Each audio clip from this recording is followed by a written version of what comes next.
everyone, this is a very easy recipe video where you can make 2 recipes using the same ingredients. So I divided a pan into 2 parts. So one side will be for strawberry gelatin and the other side is for some pandan pudding mix. Pandan tastes very nice and creamy and coconut-like. I'm preparing it as the package says, so about 2 cups of water, and I'm dissolving the powder and then I'll pour it on the other side of my pan. The longest part about this recipe is just waiting for the gelatin to set up. Excess gelatin can be poured into little fun molds. I have some paw prints and flowers. About 4 hours later, I want to make sure it's very firm. I take it out and then I can start to cut my little jello into cubes and take out all the little molds. This little cat and paw prints came out very cute, and so did my flowers.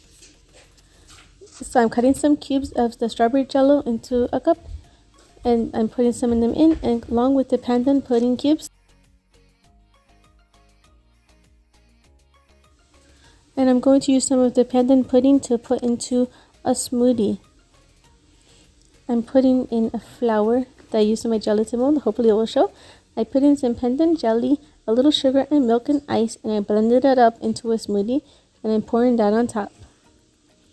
And then I'll top it with some of the cute jello molds and some whipped cream. And for the second recipe, you can use leftover smoothie and the jello cubes and pandan cubes to make ice pops. And this is how they look. They came out really good. And whatever you don't eat, you could put them in a Ziploc bag so they'll stay nice and fresh for when you want them. Thanks for watching, and please subscribe.